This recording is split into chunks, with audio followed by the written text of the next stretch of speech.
आज पूरी दुनिया में ये दिन प्रभु यीशु मसीह के मरे हुए में से जी उठने के रूप में स्मरण किया जाता है।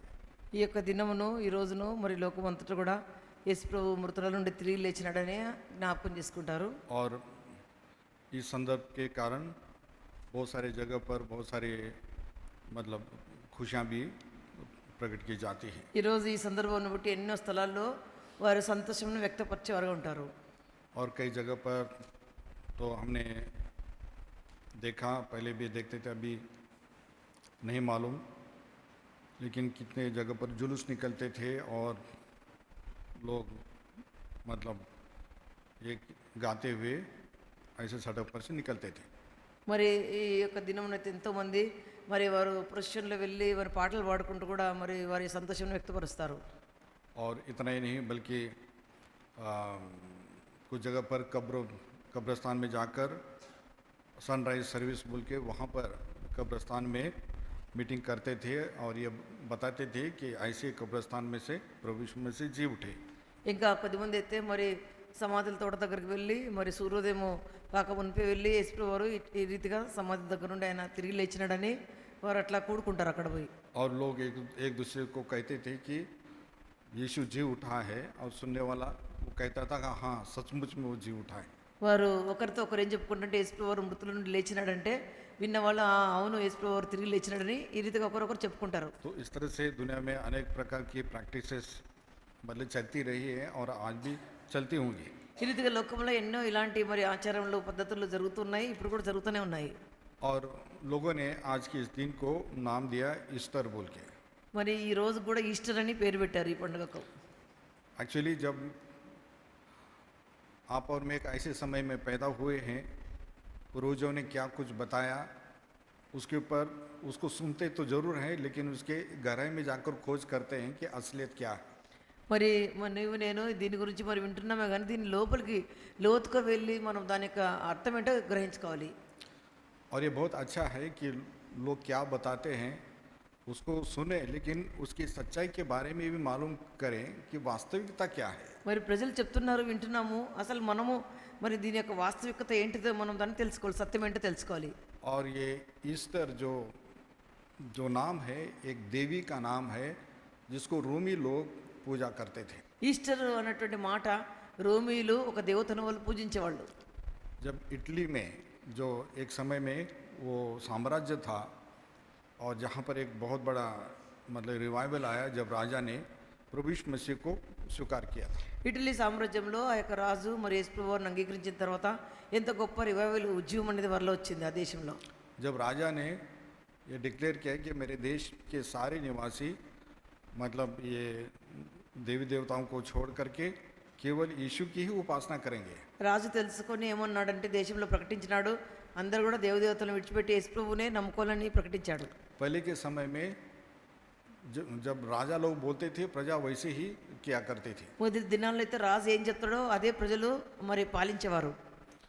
और उन्होंने प्रभु यीशु मसीह पर विश्वास किया तो बहुत अच्छी बात थी, लेकिन कुछ बातें जो मतलब उस समय गलत हो गई जिसका परिणाम आगे चलकर दिखाई दिया। ఆయన మరి ప్రభువుని నమ్ముకున్నది మంచిదే కానీ అయితే ఏదైతే తను చేసినాడో అది తప్పుడుగా మరి అదే మరి వస్తూ వచ్చింది. पहली बात कि उनके देश में उनके देवता के जन्म का एक राष्ट्रीय त्यौहार था 25 दिसंबर। उस 25 दिसंबर को उन्होंने प्रभु यीशु मसीह के जन्म दिवस के रूप में घोषित किया। వారి దేశంలో వారి దేవత యొక్క దినమును 25 డిసెంబర్ తారీఖు చేసేవాళ్ళు అదే యేసు ప్రభు యొక్క జన్మమును పెట్టినారు. जब लोगों ने सवाल किया कि हमारे राष्ट्रीय त्यौहार का क्या होगा जो जिस देवता के जन्म दिवस को मनाते आए हैं, क्या करें, क्योंकि एक बहुत बड़ा उत्सव होता था, राष्ट्रीय त्यौहार था वो। उन्हें कहा कि उसके जगह पर हम यीशु के जन्म को मनाएंगे। ప్రజలు అడిగినారు, మనము దేశం అంతటా కూడా రాష్ట్రీయ మరి పండుగగా చేసేవాళ్ళం కదా, మరి ఆ పండుగ ఏం పోతుందంటే అదే రోజున యేసు ప్రభు యొక్క జన్మదినమును పెట్టినారు. मतलब ये है कि किसी देवता के जन्म के दिन को प्रभु यीशु मसीह के जन्म से जोड़ना कितनी बड़ी भूल उन्होंने किया था। ఎవరో దేవత మరి పుట్టిన ఆ రోజున యేసు ప్రభు యొక్క జన్మముగా ఆయన పేరు పెట్టడం అనేది ఎంత పొరపాటు తప్పైంటున్నది. प्रभु यीशु मसीह मरे हुए में से जी उठे और ये प्रभु यीशु मसीह का जो पुनरुत्थान का जो दिन है, तो लोगों ने सोचा कि अब हम क्या करें। इस दिन को उन्होंने उनके देश में जो देवी थी, जैसे हमारे देश में बहुत सारी देवियाँ हैं, तो ईस्टर उसका नाम था, और उन्होंने आज के दिन का जो आज के दिन को उन्होंने उस देवी के जन्मदिवस से जोड़ दिया। మరి ఈస్టర్ అని ఇప్పుడు మనం పిలుస్తున్నాం కదా, ఈ రోజును వారి యొక్క దేవత పేరు మీద మరి యేసు వారు తిరిగి లేచిన దినంను జోడించి ఆ పేరు పెట్టారు. मतलब उन्होंने अपने राष्ट्रीय त्यौहार को कंटिन्यू करने के लिए उन्होंने इस तरह से उन्हें बदलाव किए। వారి దేశ పండుగలు వాళ్ళు దాన్ని కొనసాగించే దాని కొరకు ఇలాంటి మార్పు వాళ్ళు చేశారు. और उन्होंने ही रविवार के दिन जो उपासना जो की जाती है, रविवार के दिन वे लोग वो सूर्य देवता की वे लोग उपासना करते थे संडे को, और उन्होंने संडे को ही उन्होंने मतलब आराधना के दिन के रूप में स्वीकार किया। వారు ఆదివారం ముందు సూర్య దేవతను నమస్కరించేవాళ్ళు కాబట్టి ఆదివారంనే వారు కూడా ఆదివారం ఆరాధనగా వాళ్ళు ప్రకటించుకున్నారు. तो इस तरह से ये तीन जो चीज़ें वहाँ पर हुई, और हम पढ़ते हैं कि आगे चलकर वैसे कंटिन्यू हुई। ఈ రీతిగా కొనసాగిస్తూ మరి నేటి వరకు కూడా అదే మరి కొనసాగించబడుతూ వచ్చింది. फिर भी प्रभु के वचन में हम एक जगह पर ऐसा संदर्भ पढ़ते हैं कि प्रभु के शिष्य मतलब हफ्ते के पहले दिन में इकट्ठा हुए, रोटी तोड़ने के लिए इकट्ठा हुए। ఆయన కూడా దేవుని వాక్యం చూస్తే యేసు వారి యొక్క శిష్యులు మరి వారం యొక్క మొదటి రోజు వారు రొట్టె విచ్చడానికి కూడుకున్నారు. और उसी को ध्यान में रखते हुए मतलब रविवार के दिन मतलब उपासना शुरू हो गई। దాన్ని వాళ్ళు ధ్యానంలో పెట్టుకొని మరి ఆదివారం ఆరాధన కొరకు వారు సమకూడడం ప్రారంభించారు. क्योंकि रोमी साम्राज्य का प्रभाव आगे चल के इतना पड़ा, आगे चल के यूरोप में और फिर बाद में अमेरिका में पूरा इस तरह से दुनिया का आधी से भी ज़्यादा भाग उनके प्रभाव में आ गया, और इस तरह से ये तीनों चीज़ें और ये राष्ट्रीय त्यौहार भी इस तरह से लोग मनाने लगे। రోమిల యొక్క ప్రభావము దేశమంతటా పడింది. ఐరోపా ఖండం ఏమిటి, అమెరికా ఏంటి, అన్ని చోట కూడా మరి వారి ప్రభావం ఉంటుంది బట్టి ఈ రీతిగా ఈ యొక్క రాష్ట్రపు పండుగగా వ్యవహరించబడింది. और यहाँ तक कि ये त्यौहार जो है धीरे धीरे एक मौज मस्ती के त्यौहार हो गए। ఈ యొక్క పండుగ మరి మెల్లమెల్ల కూడా కార్యకలాపములు ఉత్సవాలు చేసుకునేలాగా మార్చబడింది. मतलब ये कि खाना पीना डांस करना ये सब कुछ ऐसा होने लगा। తినడము, త్రాగడము, నాట్యం ఆడడము, దీంతోనే వాళ్ళు పండుగలు చేసుకునేవాళ్ళు. जैसे हमारे देश में भी कुछ ऐसे त्यौहार होते हैं जो जब लोग खाते पीते हैं रोड पर डांस करते हैं, మన దేశంలో కూడా కొన్ని పండుగలలో ప్రజలు తిని త్రాగడము, రోడ్ల మీద నాట్యం ఆడుతూ ఉంటారు. और ऐसे ही दुनिया में कई सारे जगह पर ऐसा होता है। ఈ రీతిగానే లోకంలో పల్లి స్థలాల్లో కూడా ఇలానే జరుగుతుంది. और प्रभु यीशु मसीह के जीवन से, प्रभु यीशु मसीह की शिक्षा से उसका कोई संबंध नहीं रहता, बिल्कुल उसके विरोध में रहता है। యేసు ప్రభువు వారి జీవితంతో మరి వాళ్ళు చేసే పనులతోనూ ఎలాంటి సంబంధం ఉండదు, పూర్తిగా వ్యతిరేకంగా విపరీతంగానే ఉంటుంది. और यहाँ तक कि आज के दिन बहुत सारे जगह पर लोग हैप्पी ईस्टर बोलकर एक दूसरे को विश करते हैं। ఈరోజు చాలా మంది హ్యాపీ ఈస్టర్ అని ఒకరినొకరు అభినందించుకుంటారు, విష్ చేస్తారు. अब ईस्टर बोले तो वही देवी है, मतलब शैतान ने ऐसा गुमराह कर दिया, तुम कुछ भी करो लेकिन मेरी महिमा करो। మరి అపవాది మా అందరి మనసులో మరి వంచి మీరు ఏదన్నా చేసుకోండి కానీ నన్ను మహిమపరచండి అన్నట్టుగా పెట్టాడు. और जो उद्धार नहीं पाए वे लोग तो ऐसा करते हैं, लेकिन कई बार उद्धार पाए हुए लोग भी अज्ञानता में ऐसा करते हैं। రక్షణ పొందిన వాళ్ళు చేస్తారు కానీ రక్షణ పొందిన వాళ్ళు కూడా అజ్ఞానంగా ఇలాంటి పనులు చేస్తారు. इसलिए बहुत सारे लोग जो उद्धारित लोग जब हमारे पास आते हैं और वो देखते हैं ये किस टाइप के क्रिश्चियन है, ना तो 25 दिसंबर को क्रिसमस मनाते हैं, ना कोई गुड फ्राइडे मनाते हैं, ना ईस्टर मनाते हैं। కనుక చాలామంది మరి మన దగ్గరకు వచ్చినప్పుడు అంటారు వీళ్ళేం క్రైస్తవులు క్రిస్మస్ చేయరు, 25వ తారీఖున మరి డిసెంబర్న మరి ఈస్టర్ గుడ్ ఫ్రైడే కూడా చేయరండి అనుకుంటారు. क्योंकि पूर्वजों ने क्या किया हम इस बात पर ध्यान नहीं देते, बल्कि बाइबल हमको क्या बताती है उस बात पर हम ध्यान देते हैं। పితరులు ఏం చేస్తారో మనము మన ధ్యానం పెట్టుకోకూడదు కానీ దేవుని వాక్యం మనకు ఏం తెలుపుతుంది దాన్ని మనం మనసులో పెట్టుకోవాలి. कुछ कुछ जगह पर पितरों को बहुत रेस्पेक्ट दिया जाता है, కొన్ని స్థలాల్లో పితరులకు ఎంతగానో గౌరవం ఇచ్చేవాళ్ళు. और पितरों का रेस्पेक्ट, पूर्वजों का रेस्पेक्ट करना भी चाहिए, इसमें कोई बुरी बात नहीं है। పితరులను గౌరవించాలా, సన్మానించాలా, ఇదేమి చెడు విషయం కాదు. लेकिन पूर्वजों ने जो सही किया है, जो अच्छा किया है उसको मानना चाहिए, और जो उन्होंने गलती किया उसको हमको अवॉइड करना चाहिए। అయితే మన పితరులు ఏదైతే మంచి చేశారో అది మనం చేయాలి, వారు ఏదైతే తప్పులు చేస్తున్నారో చెడు చేస్తున్నారో అది మనం చేయకూడదు. प्रभु के वचन में पढ़ते हैं, भजन संहिता में लिखा हुआ है, बहुत जगह पर लिखा हुआ है, तुम अपने पूर्वजों के समान मत बनो बोल के। మరి కీర్తన గ్రంథంలో మాట మాటకి ఏమన్నా మీరు మీ పితరుల వంటి వారు అవ్వకూడదు అని చెప్తూ వచ్చాడు. मतलब पितरों की तरह तुम्हारे पूर्वजों की तरह मत बनो, इसका मतलब ये है कि तुम्हारे पूर्वज अच्छे नहीं थे। మీరు మీ పితరుల వంటి వారుగా అవ్వకూడదు, ఎందుకంటే మీ పితరుల వారు మంచి పనులు చేయలేదు. हाँ, इसलिए उन्होंने जो गलतियां की गई है उन्हीं गलतियों को दोहराने का मतलब एक तरह से प्रभु के विरोध में जाने वाली बात है। అయితే వాళ్ళైతే తప్పు చేస్తారో అదేంటంటే దేవునికి విరోధంగా పాపం చేసిన వారుగా ఉంటాము. इसलिए एक अच्छे विश्वासी के लिए, एक सिंसियर विश्वासी के लिए ये ज़रूरी है कि प्रभु के वचन को ध्यान से पढ़ें और वचन में जो लिखा है उसी को फॉलो करें। ఒక నమ్మకమైన విశ్వాసి చేయవలసిన పని ఏంటంటే వాక్యం ధ్యానంగా చదువుకొని వాక్యంలో ఏముందో దాన్ని మనం అనుసరించాలి. परमेश्वर के पवित्र वचन में से पढ़ते हैं। దేవుని యొక్క పరిశుద్ధమైన వాక్యం నుంచి చదువుకుందాము. पहला कुरिन्थियों उसका 15 अध्याय, మొదటి కొరింథీయులకు రాసిన పత్రిక 15వ అధ్యాయము. पहले 8 वचन हम बारी बारी से पढ़ेंगे, మొదటి 8 వచనాలు మార్చి చదువుకుందాము. बारी बारी से पढ़ेंगे। అందరం ఈ యొక్క అధ్యాయం మార్చి చదువుకుందాము. हे भाइयों, मैं तुम्हें वही सुसमाचार बताता हूँ जो पहले सुना चुका हूँ, जिसे तुमने अंगीकार भी किया था और जिसमें तुम स्थिर भी हो। మీరు దానిని అంగీకరించి దాని యందు నిలిచి ఉన్నారు. మీ విశ్వాసం వ్యర్థమైతేనే కానీ నేను ఏ ఉపదేశ రూపముగా స్వార్థ మీకు ప్రకటించుతున్నాను ఆ ఉపదేశమును మీరు గట్టిగా పట్టుకొని ఉన్న ఎడల ఆ స్వార్థ వల్లనే మీరు రక్షణ పొందువారు ఎందురు. इसी कारण मैंने सबसे पहले तुम्हें वही बात पहुंचा दी जो मुझे पहुंची थी कि पवित्र शास्त्र के वचन के अनुसार यीशु मसीह हमारे पापों के लिए मर गया లేఖనముల ప్రకారం 3 దినమున లేపబడెను. और कैफा को तब 12 को दिखाई दिया। అటు పిమ్మట 500లకు ఎక్కువైన సహోదరులకు ఒక సమయం ముందే కనబడిన వీరిలో అనేకులు ఇప్పటి వరకు నిలిచి ఉన్నారు, కొందరు నిద్రించిరి. फिर याकूब को दिखाई दिया, तब सब प्रेरितों को दिखाई दिया। అందరికీ కడపట ఆ కాలం ముందు పుట్టి ఉన్నట్టున్న నాకును కనబడెను. प्रार्थना करें। ప్రార్థన చేసుకుందాం. प्रेमी दयालु पिताजी, आपके चरणों में आते हैं, आपका हम धन्यवाद इन वचनों के लिए जो हमने पढ़े हैं। हमारी प्रार्थना है प्रभु, आपके पुनरुत्थान के बारे में आपके वचन में जो कुछ लिखा है प्रभु उसको समझने के लिए आप हमारी सहायता कीजिए। आपके वचन को देने के लिए, अनुवाद करने के लिए आप हमारी सहायता कीजिए। अपनी इस प्रार्थना को प्रभु यीशु मसीह के नाम से आपके पवित्र चरणों में लाते सुनो स्वीकार कीजिए, आमीन। यहाँ पर प्रभु का दास पौल बताता है प्रभु यीशु के सुसमाचार के बारे में। ఇక్కడ దేవుని దాసుడు పౌలు యేసు వారి యొక్క స్వార్థ గురించి చెప్తున్నాడు. मैं तुम्हें वही सुसमाचार बताता हूँ जो पहले सुना चुका हूँ ఇక్కడ ఏమంటున్నాడంటే నేను మీకు ప్రకటించిన స్వార్థని మీకు తెలియపరుచుతున్నాను అంటున్నాడు. और जिस पर तुमने विश्वास किया है, जिसको तुमने अंगीकार भी किया మీరు है, దానిని అంగీకరించి దాని యందు నిలిచి ఉన్నారు. और उसी सुसमाचार के द्वारा तुम्हारा उद्धार होता है। ఆ స్వార్థ వల్లనే మీరు రక్షణ పొందువారే ఎందురని చెప్తున్నాడు. और वो सुसमाचार ये है कि पवित्र शास्त्र के अनुसार प्रभु यीशु मसीह हमारे लिए क्रूस के ऊपर मारे गए और गाड़े गए और तीसरे दिन वो मृतकों में से जी उठे।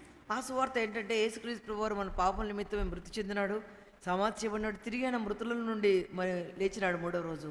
आराधना में भी हमने देखा कि प्रभु यीशु मसीह का पुनरुत्थान ये सुसमाचार का एक महत्वपूर्ण पाठ है। ఆరాధనలో మనం చూసుకున్నాము ఈ యొక్క మరి సువార్త కూడా మరి ఆరాధనకు ఒక మహత్వపూర్ణమైన విషయంగా ఉన్నది. ఆయన लेकिन ये बात सच है कि हम बहुत बार प्रभु यीशु मसीह के क्रूस पर मारे जाने को ज्यादा महत्व देते हैं। అయితే మనం చాలాసార్లు యేసుక్రీస్తు ప్రభువారు సిలువలో మరి చనిపోవడం దానికి ఎక్కువగా మనం మహత్వం ఇస్తాము. क्योंकि उसमें हमको परमेश्वर का प्रेम दिखाई देता है, इसलिए उसके प्रेम के लिए हम ज्यादा धन्यवाद करते हैं। ఎందుకంటే అందులో ఆయన ప్రేమ కనపడుతుంది కనుక ఆయన కల్వరి ప్రేమను జ్ఞాపకం చేసుకుని ఎక్కువ మరి ఆయనకు వందనాలు చెల్లిస్తాము. लेकिन एक बात सच है कि जैसा उनका क्रूस पर मारा जाना महत्वपूर्ण है, वैसे उनका गाड़ा जाना भी महत्वपूर्ण है और वैसे उनका जी उठना भी महत्वपूर्ण है। ఆయన సిలువలో చనిపోవడము ఎంత ప్రాముఖ్యతమో ఆయన మరి సమాధి చేయబడడం కూడా అంత ప్రాముఖ్యతమే, ఆయన మృతుల నుండి లేపబడడం కూడా అంత ప్రాముఖ్యత విషయమైనది. और प्रभु यीशु मसीह मरे हुए में से जी उठे, यही एक बात नहीं लिखी है, बल्कि उसको प्रमाण के साथ बाइबल में लिखा गया है। యేసు ప్రభువారు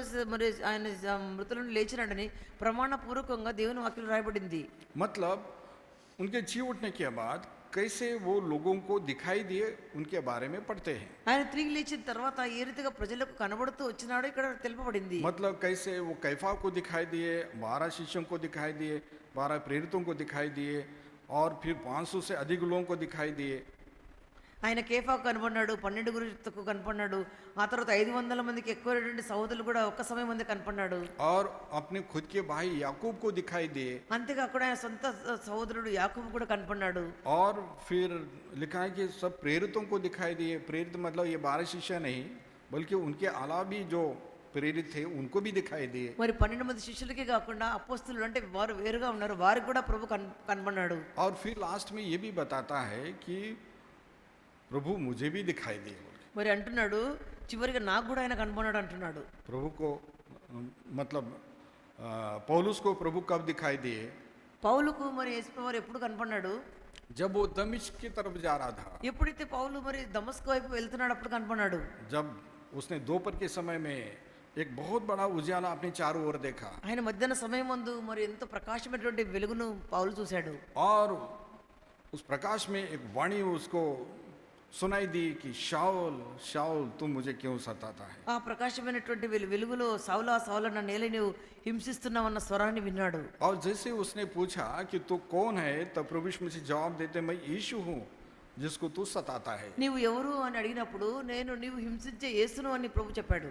केवल पौलुस ही है जो प्रभु यीशु मसीह के तेजस्वी रूप में वो प्रभु को देखता है।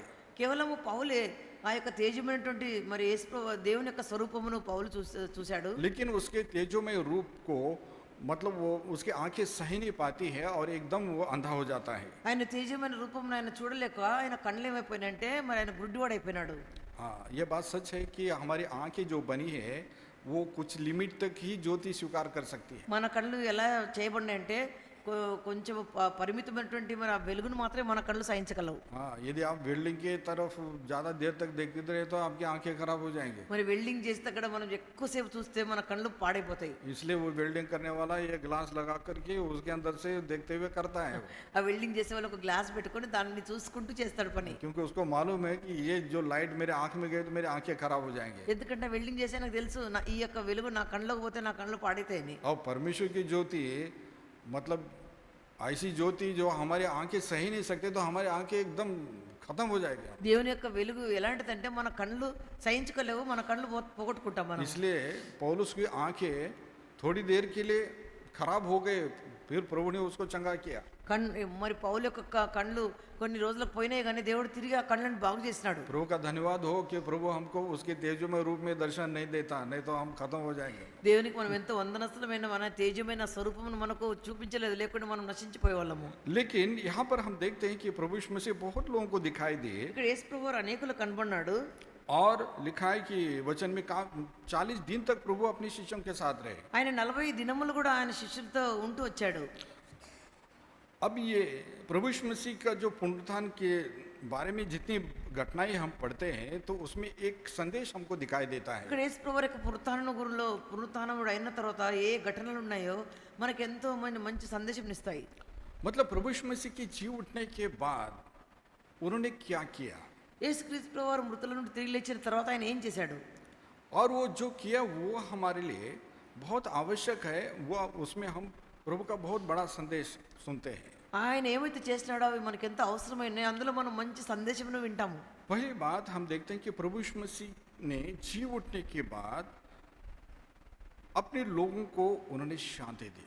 యేసు ప్రభువు వారు మృతుల నుండి తిరిగి లేచిన తర్వాత తన ప్రజలకు ఆయన సమాధానం ఇచ్చాడు. प्रभु यीशु मसीह के पुनरुत्थान के द्वारा हमको क्या मिलती है, हमको शांति मिलती है। యేసు ప్రభు వారు పునరుత్థానుడై లేచిన తర్వాత మనకేం దొరుకుతుందంటే మనకు సమాధానం దొరుకుతుంది. हमको हमारे दुख में हमको सांत्वना मिलती है। మన యొక్క దుఃఖంలో మనకు ఆదరణ దొరుకుతుంది. परमेश्वर के वचन में हम पढ़ते हैं यूहन्ना 20 अध्याय में कि वहाँ पर मरियम मगदलिनी के बारे में हम पढ़ते हैं कि वो कैसे उस बगीचे में खड़ी हुई वो रोती जा रही थी। మరి యోహాను సువార్త 20వ అధ్యాయంలో ఆ యొక్క మగ్దలేని మరియా ఆ తోటలోనికి వెళ్ళి అక్కడ ఏడ్చుకుంటూ నిలబడుకున్నది. दूसरे सुसमाचारों में पढ़ते हैं कि मरियम मगदलिनी के साथ कुछ और भी औरतें आई थी। వేరే సువార్తలు ఏమని రాయబడిందంటే మగ్దలేని మరియతో పాటు వేరే స్త్రీలు కూడా వచ్చారని తెలుపుతా ఉంది. परमेश्वर के दूतों के द्वारा ये संदेश मिलने पर कि वो मतलब वो जी उठा है, वो चली गई। దేవుని యొక్క దూతల ద్వారా వారికి సందేశం ఇవ్వబడింది ఏంటంటే ఆయన తిరిగి లేచి వెళ్ళిపోయినాడని చెప్పినాడు. लेकिन ऐसा लगता है कि मरियम को ऐसा लगा है कि वो जी उठा, ये बात उसके मतलब गले नहीं उतरी उसके। అయితే మరియకు ఆయన తిరిగి లేచాడన్న మాట ఆమె మనసులో పోలేదు. और इसलिए वो वहां पर प्रभु यीशु मसीह के कब्र के पास ही इधर उधर वो देखने लगे। ఆమె ఏం చేస్తా ఉందంటే యేసుప్రభు యొక్క సమాధి దగ్గర అక్కడక్కడ తిరుగుతూ వచ్చింది. और वहां पर परमेश्वर के दूत है और उसको बताते हैं कि वो जी उठा है। మరి ఆమెకు యేసుప్రభు తిరిగి లేచినాడని ఆమెకు తెలుపబడింది. और वो पूछते हैं कि मतलब तुम क्यों रो रही है बोल के। మరి దేవదూత అడుగుతా ఉన్నాడు, నువ్వు ఎందుకు ఏడుస్తున్నావు? यूहन्ना 20 अध्याय యోహాను సువార్త 20 అధ్యాయము 11-12 वचन। 11-12 వచనాలు. परंतु मरियम रोती हुई कब्र के पास ही बाहर खड़ी रही और रोते रोते कब्र की ओर झुककर दो स्वर्गदूतों को उज्जवल कपड़े पहने हुए, एक को सिराने दूसरे को पैताने बैठे देखा जहां यीशु की लोथ पड़ी थी। उन्होंने उससे कहा, हे नारी तू क्यों रोती है? उसने उनसे कहा, वे मेरे प्रभु को उठा ले गए और मैं नहीं जानती उसे कहाँ रखा है। देखिए यहाँ पर ये स्वर्गदूत उससे पूछ रहे हैं कि हे नारी तू क्यों रोती है। ఇక్కడ ఇక దేవుని దూత ఆమెను అడుగుతున్నాడు, ఎందుకు నువ్వు ఏడుస్తున్నావు అని అడుగుతున్నాడు. और वो कह रहे हैं कि वे मेरे प्रभु को उठा ले गए। वे मतलब कौन? ये रोमी लोग जिन्होंने क्रूस पर चढ़ाया था, वे ही लोग उसको उठाकर ले गए होंगे बोलकर ऐसा उसका अनुमान है। అప్పుడు మరియా ఏమంటుందంటే, నా ప్రభుని ఎవరు ఎత్తుకొని పోయినారంటే, ఎవరు అంటే ఆ రోమియో ప్రభుత్వం వారు ఎవరు ఎత్తుకోపోయారని ఆమెకున్న అనుమానం. अब यहाँ पर मगदलीनी मरियम जो रोती जा रही है, इसका मतलब ये है कि उसका रोना कोई एक सामान्य रोना नहीं रहता होगा। बहुत ज़्यादा वो मतलब पीड़ित होकर, बहुत भावनाओं में बहुत ज़्यादा पीड़ित होकर रोती जा रही है। మగ్దలేని మరి ఏడుస్తున్నదంటే ఏదో మామూలుగా ఆమె ఏడవటం లేదు కానీ ఎంతో భావోద్రేకంతో ఎంతో ఆమె దుఃఖంతో ఏడుస్తూ ఉంది. और प्रभु यीशु मसीह वहाँ पर प्रकट होते हैं, लेकिन प्रभु यीशु मसीह को वो नहीं पहचानती है। యేసు ప్రభువు ఆమె కనబడినా కూడా ఆమె యేసు ప్రభువును గుర్తించలేదు. 14 वचन। 14 వచనము. ये कहकर वह पीछे फिरी और यीशु को खड़े देखा और न पहचाना कि वह यीशु है। ఆమె ఈ మాట చెప్పి వెనుక తట్టు తిరిగి యేసు నిలిచినట్టు చూచెను కానీ ఆయన యేసు అని గుర్తుపట్టలేదు. यीशु ने उससे कहा, हे नारी तू क्यों रोती है, किसको ढूंढती है? యేసు అమ్మ ఎందుకు ఏడ్చుచున్నావు, ఎవరిని వెతుకుచున్నావు? प्रभु यीशु मसीह भी उसको पूछ रहे हैं क्यों रो रही है। యేసు ప్రభువు కూడా మరియని అడుగుతున్నాడు, నువ్వు ఎందుకు ఏడుస్తున్నావు? और वो उसको माली समझ कर बोलती है कि महाराज यदि तूने उसको उठा लिया है तो मुझे बताओ, मैं उसको लेकर जाऊंगी। ఆయన తోటమలు అనుకొని, అయ్యా నీవు ఆయనను మోసుకుని పోయిన ఎడలా ఆయన ఎక్కడ ఉంచుతావో నాతో చెప్పము, నేను ఆయనను ఎత్తుకొని పోదునని చెప్పాను. तब लिखा हुआ है, यीशु ने उससे कहा मरियम। उसने पीछे फिरकर उससे इब्रानी में कहा रब्बोनी, अर्थात हे गुरु। యేసు ఆమెను చూచి మరియా అని పిలిచెను. ఆమె ఆయన వైపు తిరిగి ఆయనను హెబ్రీ భాషతో రబ్బూని అని పిలిచెను. ఆ మాటకు బోధకుడనే అర్థము. जब प्रभु यीशु मसीह ने उसका नाम लिया तो मरियम का मुंह दूसरी तरफ था। యేసు ప్రభువు ఆమెను మరియా అని పేరు పెట్టి పిలిచినప్పుడు ఆమె ముఖము వేరే వైపు తిరిగింది. लिखा है कि प्रभु यीशु मसीह ने पीछे से आवाज दिया उसको। ఆయన ఆమె వెనక వైపు నుంచి పిలిచినాడు. मरियम कहते बराबर उसने पहचाना, ये मेरे प्रभु की आवाज है। మరియా అని పిలిచిన వెంటనే ఆమె గుర్తుపట్టింది, ఇది నా ప్రభు యొక్క స్వరము ఇది. और पीछे मुड़कर जिसको वो माली कह रही थी और वही प्रभु है, उसी के मुख से वो आवाज निकली जिस आवाज से प्रभु उसको पुकारते थे। ఆమె ఎవరినైతే తోటమలు అనుకున్నదో మరి యేసు ప్రభు యొక్క స్వరంతోనే ఆమెను మరియా అని పిలిచినట్లుగా ఆమె గుర్తిరిగింది. और एकदम मतलब प्रभु के चरणों में गिरने के लिए प्रभु के पास हो गई वो। వెంటనే ఆయన పాదాల దగ్గర పట్టుకోలేని, ఆయన ముట్టుకోలేని ఆయన దగ్గరికి వెళ్ళింది. लेकिन प्रभु ने कहा तुम मुझे मत छुओ क्योंकि अभी तक मैं पिता के पास नहीं गया, అప్పుడు ప్రభు నన్ను ఇంకా నువ్వు ముట్టుకోవద్దు, నేను ఇంకా తండ్రి దగ్గరికి నేను వెళ్ళలేదు అన్నాడు. क्योंकि मुझे अभी पिता के पास जाकर मतलब सबके लिए पापों का प्रायश्चित करना है, अपने पवित्र लहू को ले जा करके। నేను మరి తండ్రి దగ్గరికి వెళ్ళాలి, అనేకల పాపముల కొరకు నా యొక్క రక్తమును ఆ యొక్క ప్రాశ్చిత్తార్థం నేను చూపించాలి, నన్ను ముట్టుకోవద్దని చెప్పాడు. और प्रभु यीशु मसीह कहते मेरे भाइयों के पास जाकर कह दे, मतलब उनकी जी उठने के बारे में। యేసుప్రభు నువ్వు వెళ్ళి నా సోదరులతో చెప్పు, నేను తిరిగి లేచినానని అంటున్నాడు. और वो कहते कि मैं उनको मिलने वाला हूं, उनको बता दो। నేను వారి దగ్గర వెళ్ళి వాళ్ళని కలుసుకోబోతున్నాను, ఈ విషయం చెప్పు అని చెప్పినాడు ప్రభు. प्रिय भाई बहनों, जो प्रभु यीशु मसीह जी उठने के बाद मतलब मरियम को जो शोक में डूबी हुई थी उसको दर्शन देते हैं। అయితే ఎవరితో దుఃఖంతో ఉన్నటువంటి మరియకు యేసుప్రభు వారు ఆయన దర్శనం ఇస్తున్నాడు. और दर्शन देकर उसके आंसुओं को एक तरह से पहुंच देते हैं कि मैं मरा हुआ नहीं हूं, मर गया था लेकिन मरा हुआ नहीं हूं, मैं जी उठा हूं। ఆమెకు దర్శనం ఇచ్చి ఆమె కన్నీళ్లు తుడిచి, నేను చనిపోయినా కానీ ఇప్పుడు నేను తిరిగి లేచినాను, నేను బ్రతికినానని చెప్తున్నాడు. प्रिय भाई बहनों, जब मरियम मगदलीनी ने प्रभु यीशु मसीह को देखा होगा, जैसा वहां पर लिखा हुआ है कि हे गुरु बोलकर एकदम उसके मुंह से शब्द निकला और एकदम प्रभु के कदमों को, चरणों को पकड़ने के लिए वो जाती है, तो मतलब कितनी बड़ी खुशी उसको मिली है। మగ్ధలేని మరే యేసుప్రభు వారు తిరిగి లేచినట్టు గుడి తిరిగిన తర్వాత ఎంతో సంతోషంతో ఆయన పాదాలు వెళ్ళి పట్టుకోవాలని ఆయన దగ్గరికి వెళ్ళింది. प्रभु यीशु मसीह का पुनरुत्थान हमको क्या देता है? हमको उसका आनंद देता है యేసు ప్రభు వారి యొక్క పునరుత్థానం మనకి ఏమి ఇస్తుందంటే మనకు ఆనందం ఇస్తుంది, और वो शोक को खत्म करता है। మన యొక్క దుఃఖముని అంతటితో ఆపేస్తుంది. और इसलिए मरियम मगदलिनी इस तरह से रो रही थी और मतलब उसके आंसू को प्रभु देख नहीं सके, उसको सह नहीं, उसका रोना प्रभु सह नहीं सके। మగ్ధలేని యొక్క మరే యొక్క కన్నీరు, ఆమె ఏడుపు యేసు ప్రభు వారు చూసి ఆయన సహించుకోలేకపోయినాడు.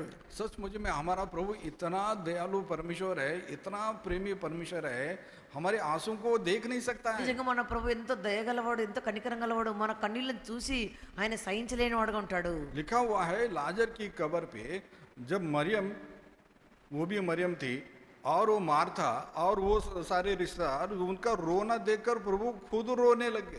మరి ఆ యొక్క లాజరు యొక్క సమాధి దగ్గరికి వెళ్ళినప్పుడు మరియా మరి మార్త అక్కడ ఉన్న ప్రజల వారు ఏడవడం చూసి ప్రభువే ఆయన స్వయంగా కన్నీళ్లు కార్చాడు. लिखा है यीशु रोया बोलकर, मतलब कैसे रोया? लोगों के दुख को देखकर, उनके आंसू को देखकर खुद अपने आंसू को नहीं रोक सका। యేసు ప్రభు వారు ప్రజల యొక్క కన్నీళ్ళని చూసి, వారి ఏడుపుని చూసి ఆయన స్వయంగా ఆయన కూడా ఏడ్చాడు. हाँ, मतलब ये प्रकट करता है कि उसका दिल मतलब हमारे आंसू को देखकर एकदम पिघल जाता है। ఆయన యొక్క హృదయము నిజంగా ఎలాంటిదంటే మన యొక్క కన్నీళ్ళని చూసి ఆయన హృదయం కరిగిపోయేదిగా ఉంటది.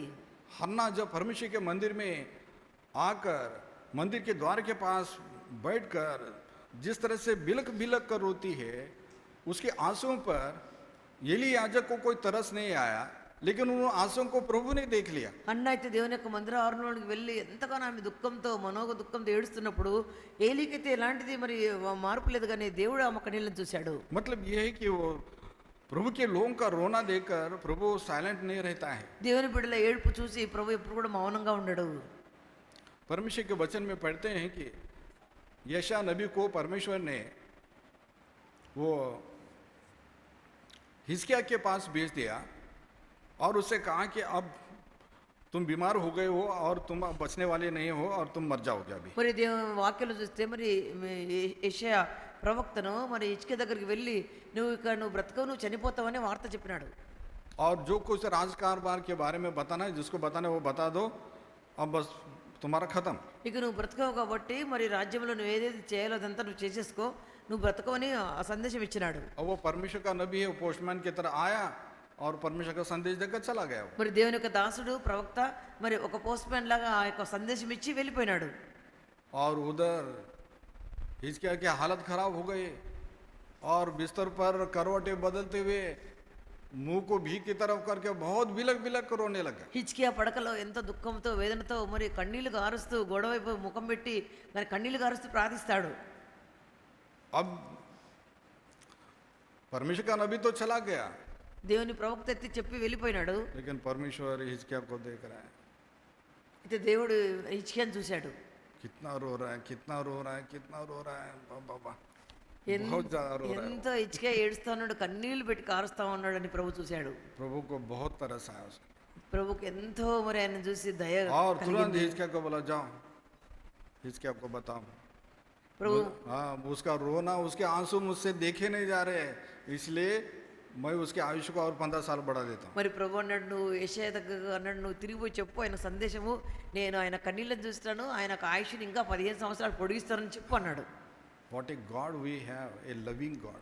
ఎంత ప్రేమగల దేవుని మనం కలిగి ఉన్నాము. हाँ, तरस खाने वाला परमेश्वर हमारे आंसुओं पर तरस खाता है। ఆయన మన కన్నీళ్ళని చూసి ఆయన దయ జాలి కొనివాడుగా ఉన్నాడు.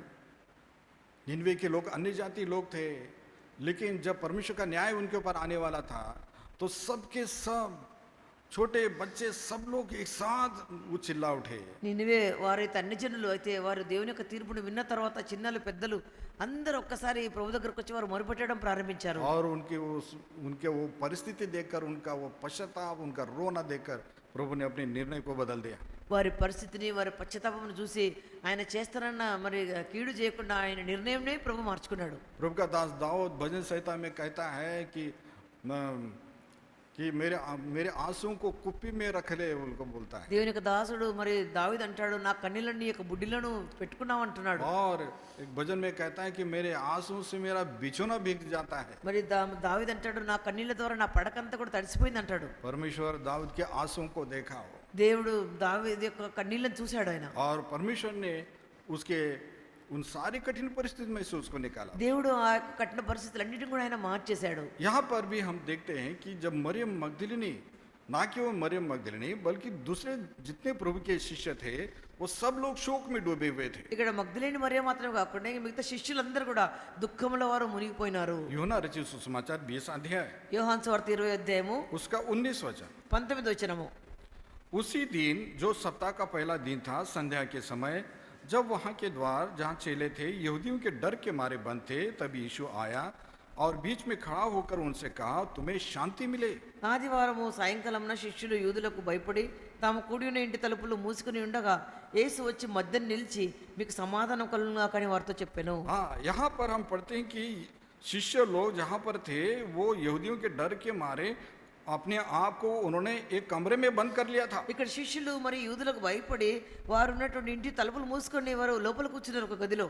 और प्रभु अंदर आए और उनसे कहते तुम्हें शांति मिले। అయితే యేసు ప్రభువు లోపలికి వచ్చి గదిలో మీకు సమాధానం కలుగును గాక అన్నాడు. ऐसे डरे हुए लोगों को प्रभु जी उठकर उनको शांति देने के लिए उनके पास आए। ఇలాంటి భయపడుతున్న వారికి ఆయన తిరిగి లేచి మరి వారికి సమాధానం ఇచ్చేదానికి వారి దగ్గరికి వెళ్ళాడు. पुनरुत्थित प्रभु हमको क्या देता है? हमको शांति देता है। పునరుత్థానుడైన ప్రభు మనకి ఏమి ఇస్తాడంటే మనకు సమాధానం ఇస్తాడు. वो ना केवल हमारे लिए बलिदान हुआ है, बल्कि वो सामर्थ्य के साथ जी उठा है। ఆయన మన కొరకు బలియాగమైన వాడు మాత్రమే కాకుండా ఆయన మనకు సామర్థ్యం ఇస్తాడు. और लिखा हुआ 20 वचन में, यह कहकर उसने अपना हाथ और अपना पंजर उनको दिखाया, तब चेले प्रभु को देखकर आनंदित हुए। ఆయన అలా చెప్పి వారికి తన చేతులను ప్రక్కన చూపగా శిష్యులు ప్రభుని చూచి సంతోషించిరి. हाँ, जब प्रभु ने उनसे कहा तुम्हें शांति मिले, तो लोग डर गए। ప్రభు మీకు సమాధానం కలుగును గాక అని చెప్పినప్పుడు వాళ్ళు భయపడినారు. दूसरी जगह पर लिखा हुआ है यही बात, जब तुम्हें शांति मिले ऐसा बोलते बराबर वो डर गए और सोचने लगे हम किसी भूत को देख रहे हैं। యేసు ప్రభు వారు మరి మీకు సమాధానం కలుగును గాక అని చెప్పిన వెంటనే వాళ్ళు అనుకున్నారు మనం ఏమైనా భూతం చూస్తున్నామా అని భయపడినారు. पता नहीं शिष्यों को बहुत भूत दिखाई दिया करते थे। శిష్యులకు చాలా దయ్యాలు భూతాలు కనబడతాయి. बहुत जगह पर लिखा है कि वो प्रभु को देखते अरे भूत आ रहा है बोल के बोलते। చాలా చోట్ల ప్రభుని చూసి మరి భూతం కనబడిందని వాళ్ళు అరిసినారు. लेकिन एक बात ये है, उनको समझना चाहिए था कि भूत कभी तुम्हें शांति मिले बोल को बोलता है। మరి వాళ్ళు ఈ మాట అర్థం చేసుకోవాల్సింది, మరి దయ్యం కానీ భూతాలు కానీ మీకు సమాధానం కలుగునని చెప్తాయా? वो जो शांति है वो भी छीन कर लेकर जाता है वो। ఏమైతే సమాధానం ఉందో అది కూడా లాక్కొని పోతాయి దయ్యాలు. यहाँ पर प्रभु कह रहे तुम्हें शांति मिले, तो वो लोग डर रहे। ఇక్కడ యేసు ప్రభు మీకు సమాధానం కలుగునుగా కంటే వాళ్ళు భయపడిపోయినారు. लेकिन जब प्रभु ने अपने हाथ उनको दिखाए అలాగ చెప్పి యేసు ప్రభు ఆయన చేతులను వారికి చూపించాడు. और अपना पंजर उनको दिखाए, ఆయన ప్రక్కను కూడా ఆయన వారికి చూపించాడు. तब चेले प्रभु को देखकर आनंदित हुए। అప్పుడు శిష్యులు ప్రభుని చూసి సంతోషించారు. यस, वो वही है जो क्रूज के ऊपर चढ़ा गया था। ఈయననే మీ కొరకు సిలువలో మరి చనిపోయినటువంటి ప్రభు. हाँ, मतलब कोई अनजान व्यक्ति आकर उनको शांति की बातें नहीं कर रहा है। वह हमारा प्रभु है जो क्रूज पर चढ़ाया गया था, जो गाड़ा गया था और जो जी उठा है। ఒక పరిచయం లేని వ్యక్తి వచ్చి వాళ్ళకు చూపించుకోవటం లేదు కానీ ఏ ప్రభు అయితే మీ కొరకు చనిపోయి పాతి పెట్టబడి తిరిగి లేచినాడో ఆయన మీకు కనబడుతున్నాడు ఇప్పుడు. ये यहाँ पर लिखा हुआ वो डर के मारे बंद थे। मरकुस में पढ़ते वो रो रहे थे, वो क्या लिखा हुआ है? ఇక్కడైతే వారు భయముతో మరి తలుపులు మూసుకొని కూర్చున్నారు కానీ మార్క్స్ వార్తలు చూస్తే వాళ్ళు ఏడుస్తున్నారు అని వ్రాయబడింది. मरकुस 16 अध्याय, మార్క్స్ వార్త 16వ అధ్యాయము. मरकुस 16 अध्याय మార్క్స్ వార్త 16వ అధ్యాయము उसका 10 वचन। 10వ వచనము. उसने जाकर, मतलब मरियम मगदलिनी, उसने जाकर उसके साथियों को जो शोक में डूबे हुए थे और रो रहे थे ఆయనతో समाचार दिया। ఆయనతో ఉండిన వారు దుఃఖపడి ఏడ్చుచుండగా ఆమె వెళ్ళి ఆ సంగతి వారికి తెలియజేశాను కానీ उन्होंने ये सुनकर कि वो जीवित है और उसने उसे देखा, प्रतीति नहीं किया। ఆయన బ్రతికి ఉన్నాడని ఆమెకు కనబడినని వారు విని నమ్మకపోయిరి. जब मरियम मगदलिनी दौड़ते हुए आए, उनके पास आई, ये लोग जो रो रहे थे और कहते हैं मैंने प्रभु को देखा, प्रभु को देखा। యేసు ప్రభు వారు మరి ఆయన తిరిగి లేచినప్పుడు మరియా మరి చూసినప్పుడు మగ్దలేని మరియా వాళ్ళు అందరూ ఏడ్చుకుంటూ ఉన్నప్పుడు ఆమె పోయి చెప్తా ఉంది నేను ప్రభుని చూసినానని. लेकिन उन्होंने विश्वास नहीं किया था। అయితే వారి శిష్యులు నమ్మలేదు.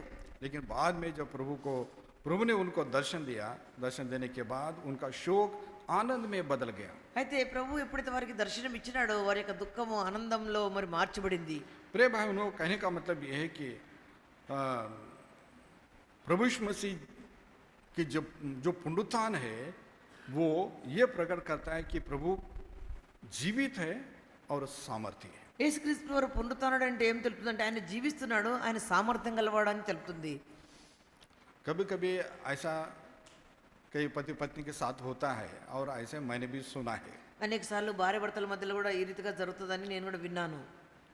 कभी कभी पत्नी जो है वो कुछ बातों के लिए कुछ मतलब परिस्थितियों के कारण से वो पता नहीं क्या होगा कैसा होगा ऐसा बोल के चिंता प्रकट करती है। ఒక్కొక్కసారి మరి భార్యలు మరి ఆ పరిస్థితి ఎట్లుంటుందో ఏమో అన్నట్టు ఎట్లా జరుగుతుందో అని వారి చింతను వ్యక్తపరుస్తారు. और वो पति कहता है, अरे तुम कैसे बात करो, मैं तो जिंदा हूँ, मैं जिंदा हूँ, అప్పుడు భర్త ఏమంటాడంటే నువ్వేమనుకుంటున్నావు, నేను ఇంకా బ్రతికే ఉన్నా కదా అంటాడు. मेरे रहते हुए तुम क्यों चिंता करते हो। నేను బ్రతికే ఉంటే నువ్వు ఎందుకు చింతపడతావు? हाँ, प्रिय भाई बहनों, क्या होता है कि जो जीवित है ना, जो जीवित है वो कैसे दूसरों को सांत्वना देता है, जैसे एक पति पत्नी को सांत्वना दे रहा है, हिम्मत दे रहा है। हमारा प्रभु जीवित है इसलिए वो शांति देता है। ఎవరైతే బ్రతికి ఉన్నారో ఎలా భర్త ఒక భార్యకు నేను బ్రతికున్నా కదని ఆదరిస్తాడో మన ప్రభు కూడా ఆయన బ్రతికినవాడు కనుక మనకు ఆయన ఆదరణ సమాధానం ఇస్తాడు. परमेश्वर के वचन में प्रभु यीशु मसीह के शिष्य यूहन्ना के बारे में पढ़ते हैं कि जब उसको मतलब प्रभु के कारण से सजा हो गई थी और पतमुस नाम की टापू पर उसको रखा गया था। దేవుని యొక్క వాక్యలో చూస్తే యేసుప్రభు వారి శిష్యుడు అయినటువంటి యోహానును ఆయనను మరి బంధించి యేసుప్రభు నామం కొరకు ఆయనను పద్మాస్ ద్వీపముల ఆయనను పడవేసినారు. और अकेला वहाँ पर कोई नहीं है, ऐसी जगह पर एक टापू में इधर उधर नहीं जा सकता, कोई वहाँ पर मनुष्य नहीं रहता, ऐसी जगह पर उसको छोड़ दिया गया ఆ है। పద్మాస్ ద్వీపంలో ఎవ్వరు కూడా పోలేరు అక్కడికి, తనను ఒంటరిగా అక్కడ ఆయనను విడిచిపెట్టేసి వచ్చినారు. और मनुष्य होने के कारण एक तरह से अकेलापन निराशा मतलब इस तरह से जो फील होती है और उसको भी होने लगी। ఆయన మానవుడు కాబట్టి మరి ఒంటరితనము మరి ఎంతో మరి నిరాశ అనేది మరి ఆయన యోహానులో వచ్చింది.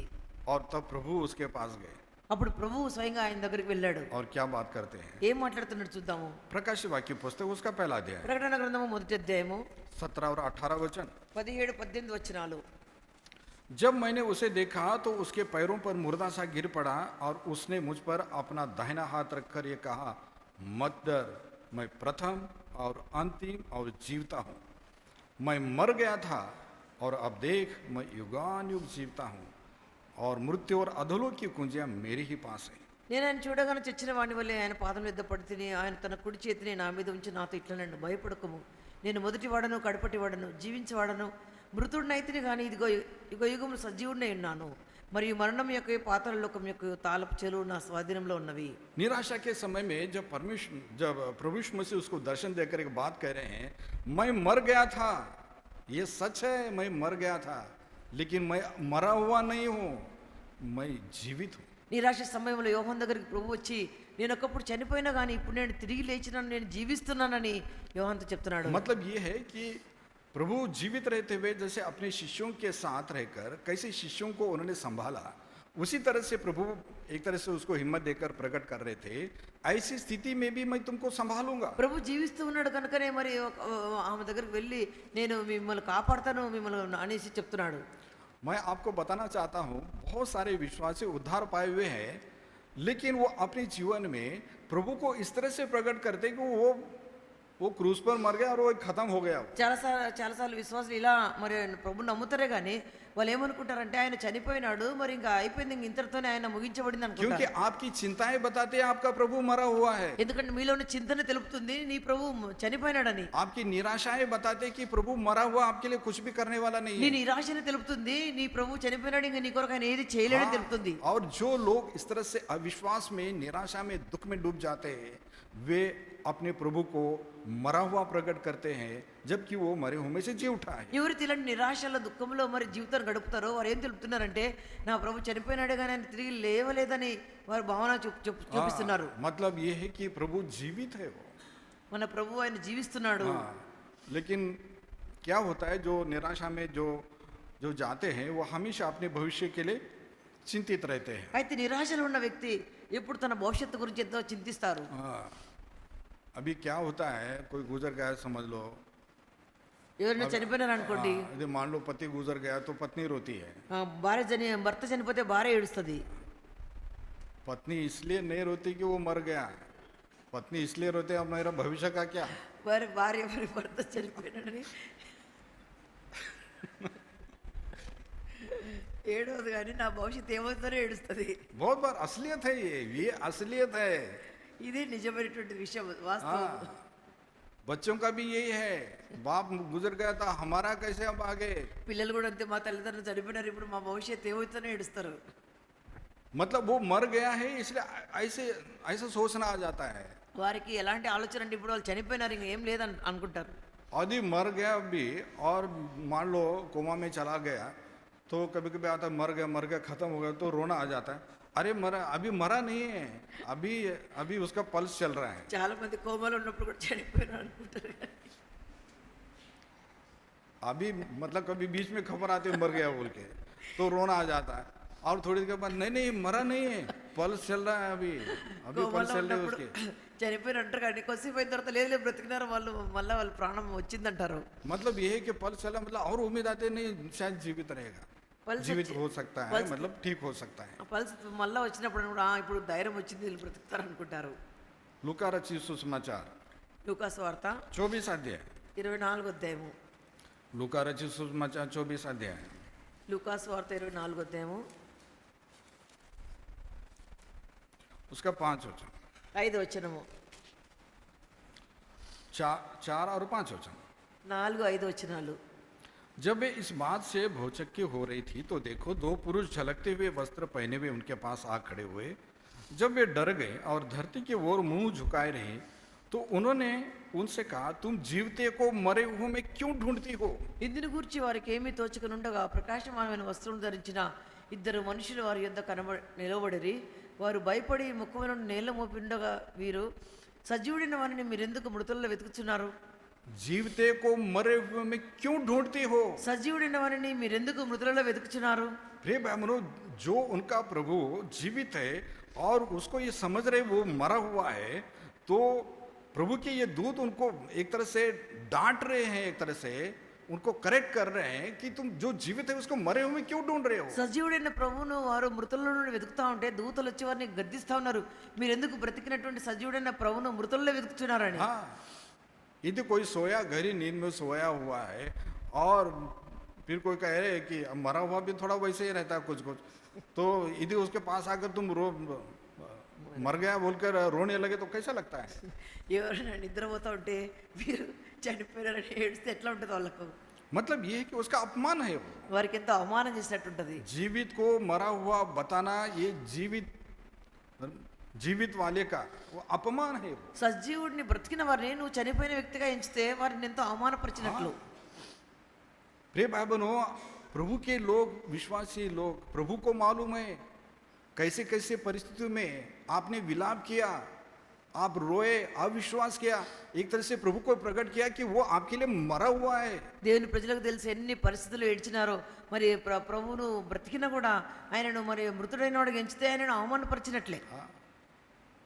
इसलिए प्रभु बपतिस्मा वहां पर यूहन्ना को बताता है, यूहन्ना मत डर, मैं जीविता हूं, देख मैं मर गया था लेकिन मैं युगानुयुग के लिए जीवित हूं। కనుకనే యేసుప్రభువు యోహానుతో చెప్తున్న, యోహాను భయపడొద్దు, నేను చనిపోయిన మృతుడైతును కానీ ఇదిగో నేను యుగములు సజీవుడైనానని యోహానుకు और చెప్పాడు. प्रभु ने ये भी कहा मृत्यु और अधोलोक की कुंजियां मेरे पास है। అంతేకాదు ప్రభువుడు మరణం యొక్క పాతాళం యొక్క మరి తాళపు చెవులు నా చేతిలో ఉన్నాయని చెప్పాడు. रे बाबू, प्रभु यीशु मसीह को पुनरुत्थित रूप में जानना और उसको पुनरुत्थित रूप में समझना और उस अनुभव में जीना, ये విశ్వాసీ జీవన. యేసు ప్రభువుని పునరుత్థానుడైనటువంటి క్రీస్తుగా మనము ఎరగాలి. అదే రీతిగా మన యొక్క జీవితంలో కూడా ఆయన మనము పునరుత్థానుడైన వాడుగానే మనము అనుభవించాలి. प्रभु को ग्रहण करके आप ऐसे मतलब जिंदगी में चल रहे हैं कि जो प्रभु ने आपको, प्रभु मर गया है, आपको छोड़ दिया है, ऐसे जीवन को कुछ भी वैल्यू नहीं है. ప్రభువుని అంగీకరించి కూడా ఆయన మరి చచ్చిపోయిన వాడుగానే నువ్వు అనుభవిస్తూ ఉంటే అలాంటి జీవితానికి ఎలాంటి విలువనే లేదు. इसलिए परमेश्वर के वचन में हम पढ़ते हैं कि हमारा प्रभु जी उठने के बाद मरे मगदलीन को जाकर पहले उसके आंसू पोंछते हैं। కనుకనే మన ప్రభు మృతుడై తిరిగి లేచిన తర్వాత మగ్దలేని మరి దగ్గరికి వెళ్ళి ఆమె కన్నీళ్లను ఆయన తుడిచినాడు. 12 शिष्यों के पास जाकर उनके आंसू को पोंछते हैं। 12 మంది శిష్యుల దగ్గరికి వెళ్ళి వారి యొక్క కన్నీళ్లను తుడిచినాడు. और कितने सारे अपने सगे भाई याकूब को मिलकर उसके आंसू को पोंछते हैं। తన సొంత యాకోబు దగ్గరికి వెళ్ళి ఆయన కన్నీళ్లను తుడిచినాడు. और कितने सारे जो लोग जो उनसे मिला करते थे उन सबको मिलकर उनके दुख को प्रभु ने आनंद में बदल दिया। మరి ఎంతో మంది దుఃఖంలో ఉన్న వారి దగ్గరికి ప్రభు వెళ్ళి వారి దుఃఖమును ఆనందంలో మార్చినాడు. क्योंकि प्रभु यीशु मसीह मरे हुए में से जी उठा। ఎందుకంటే ప్రభువారు ఆయన మృతుల నుండి తిరిగి లేచినాడు కాబట్టి. इसलिए मतलब ये कि एक जी उठे को जीवित को मरे हुए में दिखाना या ऐसा महसूस करना या इस तरह का प्रकट करना ये सरासर प्रभु का अपमान है। సజీవుణ్ణి మరి మృతుడైన వాడుగా చనిపోయిన వ్యక్తిగా ఎంచడం అనేది ఆ రీతిగా మనం ఎంచుకోవడం అనేది అది ఎంతో అవమానపరిచినట్లే. हमारा प्रभु बहुत ही दयालु बहुत ही प्रेमी परमेश्वर है। మన ప్రభు ఎంతో దయగలవాడు ప్రేమగల దేవుడుగా ఉన్నాడు. वचन में पढ़ते वो अनाथों का पिता और विधवाओं का वो सहारा है। వాక్యం ఏమని రాయబడిందంటే ఆయన అనాథులకు తండ్రి, విధవరాండ్రకు ఆయన సహాయం చేసేవాడుగా ఉన్నాడు. वो कमजोरों को बल देने वाला परमेश्वर ఆయన బలహీనులకు బలంనిచ్చే దేవుడుగా ఉన్నాడు. और इसलिए उस ऐसे महान सामर्थ्य प्रभु पर शक करना और निराशा में कुछ भी मतलब अनुचित बातें बोलना मुंह से निकालना ये कभी भी मतलब ठीक नहीं रहता है। ఇలాంటి మహా గొప్ప దేవుని అనుమాన పడడము, మనం ఆయన మీద సందేహపడడము, ఆయన గురించి ఏదైతే పలకకూడదో అలాంటి మాటలు పలకడం అనేది దేవుని ఎంతగానో అవమానపరిచినట్లే. प्रभु यीशु मसीह के जी उठने के बाद प्रभु ने एक दूसरा कार्य किया। యేసు ప్రభువారు తిరిగి మృతులను లేచిన తర్వాత ఇంకొక రెండో కార్యం చేశాడు. लूका रचित सुसमाचार లూకాసు వార్త 24 अध्याय। 24వ అధ్యాయము. लूका रचित सुसमाचार 24 अध्याय లూకాసు వార్త 24వ అధ్యాయము 44 and 45। 44, 45 వచనాలు. फिर उसने उनसे कहा, ये मेरी वे बातें हैं जो मैंने तुम्हारे साथ रहते हुए तुमसे कही थी कि अवश्य है कि जितनी बातें मूसा की व्यवस्था और भविष्यवक्ताओं के भजनों की पुस्तकों में मेरे विषय में लिखी है सब पूरी हो। तब उसने पवित्र शास्त्र बूझने के लिए उनकी समझ खोल दी। यहाँ पर हम पढ़ते हैं दूसरा कार्य जो प्रभु ने अपने शिष्यों के लिए किया है, और वो ये कि परमेश्वर के वचन को समझने के लिए उनकी समझ को खोल दिया है। ఇక్కడ మరి రెండో కార్యం ప్రభు ఏం చేస్తాడంటే ఆయన మృతుల నుండి తిరిగి లేచిన తర్వాత లేఖనాలు గ్రహించేటట్లుగా ఆయన వారికి మనసును తెరిచినాడు.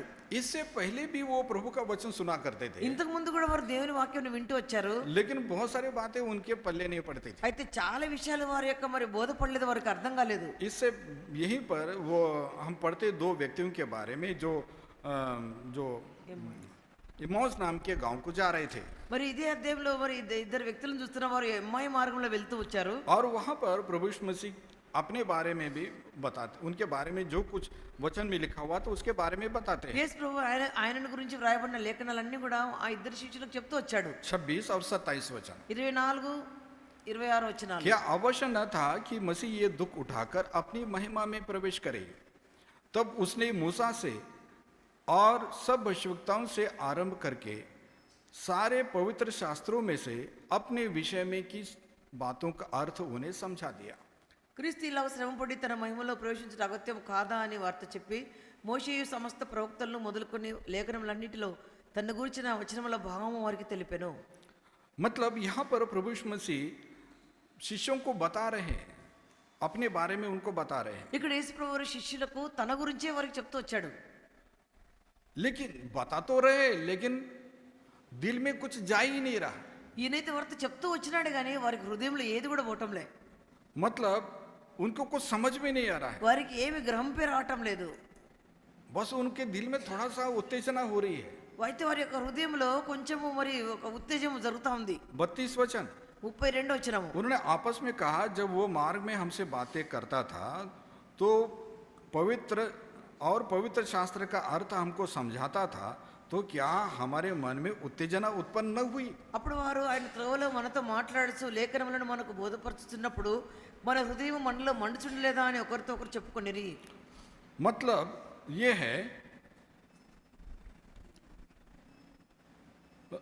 उनके मन में उत्तेजना हो रही है लेकिन नहीं समझ पा रहे हैं। వారి యొక్క మనసులో మరి ప్రేరేపణ వస్తున్నా కూడా వారు దాన్ని గ్రహించలేకపోయినారు. बहुत बार लोगों को प्रभु का वचन सुनने के लिए मतलब अच्छा लगता है। చాలా సార్లు చాలా మందికి దేవుని వాక్యం వినడం మంచిగా అనిపిస్తుంది, हाँ, अच्छा लगता है। చాలా మంచిగా అనిపిస్తుంది. और उसमें भी जोक जोक सुनाते रहे तो और अच्छा लगता है। ఇంకా దాంట్లో ఏదైనా జోక్స్ చెప్తే ఇంకా బాగా వింటారు. बहुत सीरियसली बताए तो लोगों को नींद भी आती है। సీరియస్గా చెప్తే నిద్ర కూడా పోతారు. वो सुनते हैं, चाहे नींद में सुनो चाहे हंसते हुए सुनो, लेकिन दिल में कुछ उतरता ही नहीं है। ఒక్కొక్కసారి అయితే నిద్రపోతున్నా కూడా మరి నవ్వుతా విన్నా కూడా వాక్యం అయితే హృదయంలోనికి పోదు. क्योंकि समझ के दरवाजे किवाड़ बंद है। ఎందుకంటే ఆ గ్రహింపు అనేటువంటి తలుపు అనేది మూయబడింది కాబట్టి. प्रभु ने कितने बार शिष्यों को बताया कि मैं क्रूस पर चढ़ाया जाऊंगा, मुझे ये मतलब यहूदी लोग पकड़कर आने जाते उनके हाथ में सौंपेंगे और वो क्रूस पर चढ़ाएंगे और फिर मैं दफनाए जाने के बाद तीसरे दिन जी उठूंगा। యేసు ప్రభువు ఎన్నిసార్లు చెప్పినాడు, నేను అన్నజనుల చేతికి అప్పగించబడతాను, నేను చనిపోతాను, పాతి పెట్టుబడి నేను తిరిగి మూడో రోజున లేస్తానని ఎన్నోసార్లు వాళ్ళకి చెప్పాడు.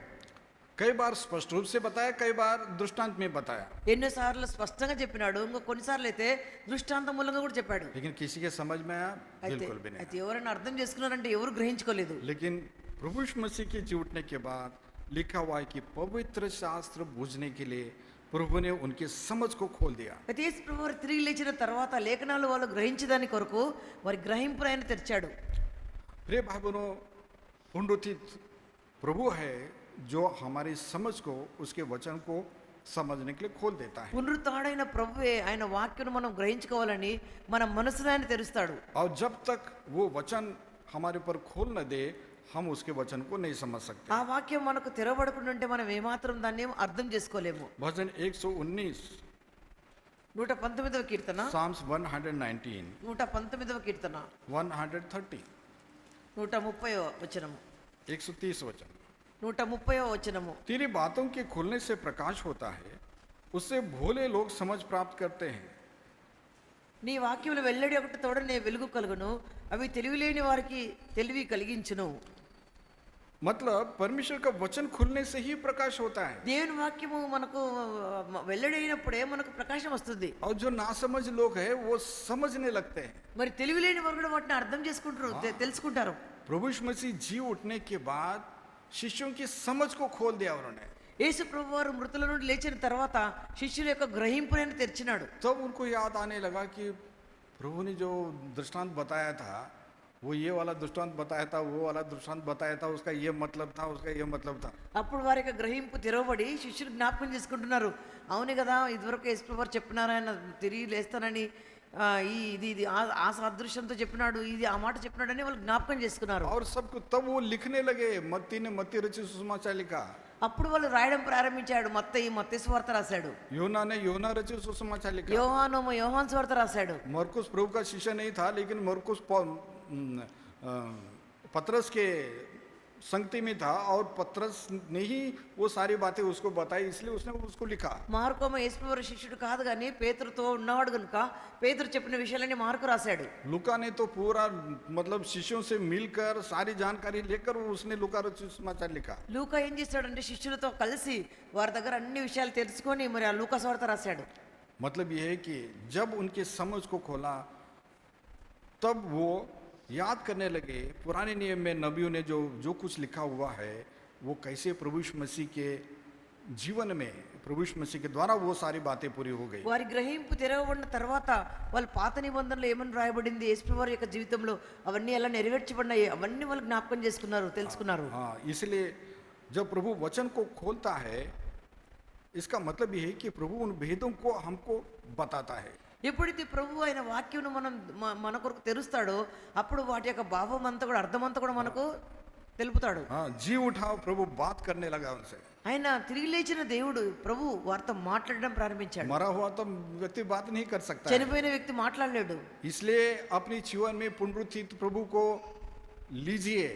वो पुनरुत्थित प्रभु है, जी उठाओ प्रभु है जो आपसे बात करता है। కనుక నీ జీవితంలో మరి పునరుత్థానైన ప్రభువుని తీసుకో, ఎందుకంటే ఆయన నీతో మాట్లాడతాడు కాబట్టి. यदि आपने मरे हुए प्रभु यीशु मसीह को ले लिया, वहीं तक के जीवन को ले लिया, तो वो आपसे बात ही नहीं करेगा। वो నీవు చనిపోయిన ప్రభువుని తీసుకుంటే అంతవరకే ఉంటే ఆయన నీతో మాట్లాడు. बस आप यही बोलते रहे कि जैसे बहुत सारे लोग रोते हुए बोलते हैं बहुत अच्छा था, बहुत अच्छा था, मेरे लिए ये किया वो किया बोल के मरे हुए आदमी के लिए लोग, बहुत सारे लोग इस तरह से बोलते विलाप करते हैं। చాలాసార్లు చనిపోయిన వ్యక్తి దగ్గర కూర్చొని నువ్వు నాకు ఇలా చేసినావు అలా చేసినావని అన్ని జ్ఞాపకం చేసుకునే వాళ్ళు విలాపం చేస్తారు. लेकिन वो कुछ भी रेस्पॉन्ड नहीं कर सकता है। అప్పుడు చనిపోయిన వ్యక్తి వాళ్ళకు ఏం మాత్రం రెస్పాండ్ చేయరు. लेकिन जी उठा हुआ प्रभु बात करता है। అయితే మృతుల నుండి తిరిగి లేచిన ప్రభువు మాట్లాడే దేవుడుగా ఉన్నాడు. प्रकाश वाक्य की पुस्तक में प्रभु यूहन्ना से बात करने लगा, ప్రకటన గ్రంథంలో యేసు ప్రభువు వారు యోహానుతో మాట్లాడినాడు. और इसलिए वो बार बार लिखता है कि मैंने सुना, मैंने देखा, मैंने सुना बोलकर वो बार बार बताता है। కనుకనే యోహాను రాస్తూ మాటి మాటికి ఏమో నేను విన్నాను, నేను ప్రభువుని చూశానని ఈ విషయం రాస్తూ और వచ్చాడు. वो प्रकाश वाक्य की पुस्तक में एक एक चीज जो जो प्रभु उससे बात कर रहा है वो लिखता जा रहा है। మరి ప్రకటన గ్రంథంలోనికి వస్తే ప్రభు ఏవైతే మాట్లాడుతూ వచ్చినాడో అవన్నీ రాస్తూ వచ్చాడు. इतनी सारी बातें लिखा है कि स्वर्गीय महिमा के उस पवित्र नगर के बारे में भी लिखा उसने। ఎన్ని విషయాలు రాసినాడంటే పరలోక పట్టణం గురించి, పరలోక మహిమ గురించిన విషయాలు రాశాడు. रे भाइयों, मतलब ये कि जी उठा हुआ प्रभु बात करता है। సజీవుడైన ప్రభు, తిరిగి లేచిన ప్రభు ఎవరంటే ఆయన మాట్లాడే దేవుడు. क्या प्रभु आपसे बात करता है? నీతో ప్రభు మాట్లాడతాడా? कहीं ऐसा तो नहीं कि आपने प्रभु को मरा हुआ स्थिति में ही उसको रख दिया हो నీవు ప్రభువును చనిపోయిన స్థితిలోనే ప్రభువుని పెట్టావా? और इसलिए वो आपसे बात नहीं कर रहा है। కనుకనే ఆయన నీతో మాట్లాడటం లేదు. देखिए, लिखा है कि प्रभु ने उनकी समझ को खोल दिया ताकि पवित्र शास्त्र को समझ सके। ఆయన వారి యొక్క మనసును తెరిచినాడు, ఎందుకంటే లేఖనాల్లోని శక్తిని వారు ఎరగాలని. तीसरी बात हम पढ़ते हैं మూడో విషయాన్ని మనం చదువుదాము.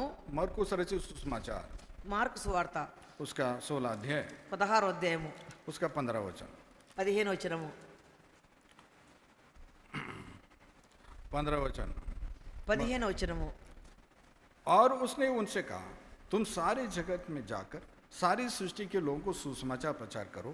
जो विश्वास करे और बपतिस्मा ले उसी का उद्धार होगा, परंतु जो विश्वास न करेगा वो दोषी ठहराया जाएगा। మరి మీరు సర్వలోకమునకు వెళ్ళి సర్వ సృష్టికి సువార్తను ప్రకటించుడి. నమ్మి బాప్తిసం పొందినవాడు రక్షింపబడను, నమ్మని వానికి శిక్ష విధింపబడును. यहाँ पर हम देखते हैं कि जी उठने के बाद प्रभु यीशु मसीह अपने शिष्यों को एक आज्ञा देकर दुनिया में भेज रहे हैं। ఆయన మృతుల నుండి తిరిగి లేచిన తర్వాత శిష్యులకు ఆజ్ఞాపించి మీరు ఇలా లోకంలో ఇలా చేయండి అని చెప్తున్నాడు. तुम जाकर सारी सृष्टि के लोगों को सुसमाचार प्रचार మీరు करो। వెళ్ళి సర్వలోకమునకు వెళ్ళి సర్వ సృష్టికి సువార్త ప్రకటించండి. उस जमाने में दुनिया बहुत बड़ी थी, ఆ దినాల్లో లోకము చాలా పెద్దగా ఉండెను. पड़ोस के गांव में भी जाना होता था तो बहुत मतलब प्लानिंग करनी पड़ती थी। పక్క ఊరికి పోవాలన్నా కూడా ఎంతో వారు అంత ఆలోచన చేసి పోయేవాళ్ళు. ना तो उस समय कोई मोटर गाड़ी थी, ना कोई रोड थे, कुछ भी नहीं था।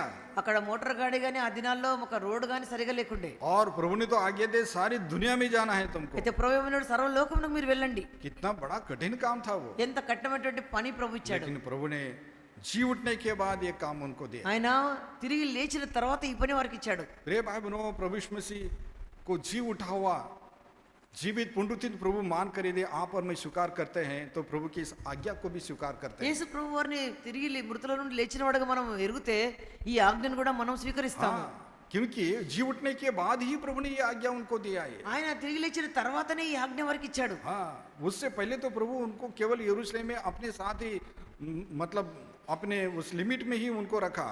దానికంటే ముందుకు చూస్తే యెరూషలేములోనే ఒక పరిమితమైనటువంటి స్థలంలోనే వారిని పెట్టాడు శిష్యులను. लेकिन हम देखते हैं कि उसके बाद प्रभु ने उनको दुनिया में भेज दिया తర్వాత ప్రభు వారిని లోకమంతటి కూడా వారిని పంపించాడు. और वो शिष्य वहां से निकल के पूरी दुनिया में फैल गया। और एक शिष्य थोमा भी हमारे देश में आया ఆ శిష్యులు లోకమంతటి కూడా వెళ్ళినారు. మరి వారిలో ఒక శిష్యుడు తోమా మన దేశానికి కూడా వచ్చాడు. और हमारे देश में आकर उसने प्रभु यीशु मसीह के नाम का सुसमाचार सुनाया और यहीं पर वो प्रभु के नाम के लिए शहीद भी हो गया। మన దేశంలోనికి తోమా వచ్చి మరి మన దేశంలో స్వార్థ ప్రకటించినాడు. ఇక్కడే మన దేశంలో ఆయన ప్రభు కొరకు ఆయన చంపబడ్డాడు. पुनरुत्थित प्रभु को, प्रभु का ये आदेश जो शिष्यों को दिया गया है ये इतना इम्पोर्टेंट है भाई बहनों। ये कार्य नहीं करे तो प्रभु ने जो कार्य किया है वो जीरो हो जाता है। పురుతాడైన ప్రభు శిష్యులకు మరి ఈ యొక్క ఆజ్ఞాపించినాడు. ఈ యొక్క ఆజ్ఞలు మనం నెరవేర్చకుండా ఉంటే పురుతాడైన ప్రభు చేసిన కార్యం కూడా అంతా మనకు సున్నా అయిపోతుంది. मतलब प्रभु ने जो बलिदान दिया, प्रभु जो मारे गए गाड़े गए जी उठे, यदि ये सुसमाचार दुनिया में प्रकट नहीं करे तो वो प्रभु का किया हुआ सारा काम खत्म हो जाता है। యేసు ప్రభు వారు మన కొరకు ఆయన చనిపోయి పాతి పెట్టబడి తిరిగి లేచినాడు. ఈ యొక్క విషయంలో ఈ వార్తను మనం లోకంలో చెప్పకుండా ఉంటే ఆయన చేసిన కార్యం అంతా కూడా వ్యర్థమవుతుంది. क्योंकि जब दुनिया के लोग उसको जानेंगे नहीं, उसके बारे में सुनेंगे ही नहीं, तो लोगों को प्रभु यीशु मसीह का क्या फायदा होगा? లోకంలో ఉన్న ప్రజలు ఆయన చేసిన కార్యం వినకుండా మరి వారికి తెలియకుండా ఉంటే ఆయన చేసిన కార్యం కూడా ఏం ప్రయోజనం? लेकिन बहुत सारे विश्वासी लोग इसके बारे में बिल्कुल चुप रहते हैं। అయితే చాలా మంది విశ్వాసులు ఈ విషయము మౌనంగా ఉంటారు. और ये बहुत बड़ी भूल है, बहुत बड़ी गलती है। ఇదెంతో మరి చేసే పెద్ద పెద్ద పొరపాటు తప్పుగా ఉన్నది. क्योंकि जी उठने के बाद जी उठा हुआ प्रभु अपने बारे में बताने के लिए जरूर कहता है। మృతుల నుండి లేచిన ప్రభు తన గురించి వెళ్ళి చెప్పాలని మరి ఆయన ఆజ్ఞాపిస్తున్నాడు. प्रिय बहनों, आप खुद अपने बारे में सोच सकते हैं। यदि आपको सुसमाचार सुनाया नहीं जाता, जिसने भी सुनाया हो आपने प्रभु को ग्रहण किया, यदि वो नहीं सुनाया जाता तो क्या आप उद्धार पाते? స్వయంగా నీ విషయంలోనే చూసుకో. ఎవరో వచ్చి నీకు స్వార్థ చెప్పకుండా ఉంటే నువ్వు స్వార్థ వినుండేవాడవేనా? जिस तरह से आपको बताने के बाद, आपको सुनाए जाने के बाद आप सुनकर विश्वास पाए किए और उद्धार पाए, उसी तरह से आपके द्वारा जब सुनाया जाएगा तो कोई उसके ऊपर विश्वास करके उद्धार पाएगा। నీకు ఎవరో చెప్పినారు కనుక స్వార్థను విని నమ్మి నువ్వు రక్షణ పొందినావు. నీవు వెళ్ళి ఇతరులకు స్వార్థ వెళ్ళి చెప్తే ఎవరో విని వాళ్ళు కూడా రక్షణ పొందుతారు. और जो लोग सुसमाचार सुनाने का अवसर होने पर भी यदि सुसमाचार सुनाने से मतलब रुक जाते हैं या उसके बारे में लापरवाह रहते हैं, एक तरह से पुनरुत्थित प्रभु को एक तरह से वो नकार देते हैं। ఎవరైతే స్వార్థను మరి తెలుసుకొని కూడా ఆ పునరుత్థానమైన ప్రభును మరి చెప్పకుండా ఉంటారో వారు పునరుత్థానమైన ప్రభును వాళ్ళు నిరాకరిస్తున్నారు. क्योंकि उद्धार पाने के लिए, लोगों के उद्धार के लिए बहुत आवश्यक है कि उनके लिए प्रार्थना की जाए और आवश्यक है कि प्रभु का सुसमाचार उनको सुनाया जाए। ఎందుకంటే ప్రజలు రక్షణ పొందాలంటే స్వార్థ వినిపించాలి, మరి వారికి ప్రభు గురించి వారికి పరిచయం చేయాలి. और ये कार्य केवल प्रभु की सेवा करने वाले सेवकों का है, ऐसा नहीं है। ఈ కార్యము కేవలము దేవుని సేవ చేసే సేవకుల పనే కాదు.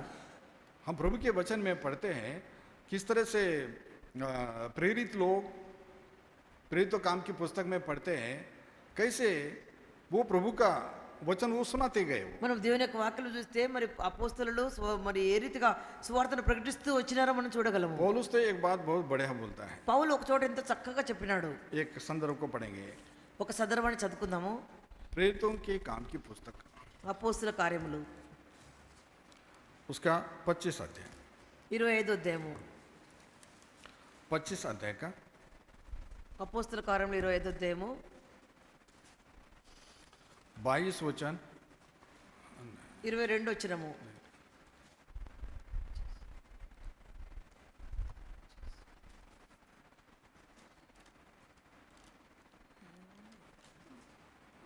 क्षमा कीजिएगा।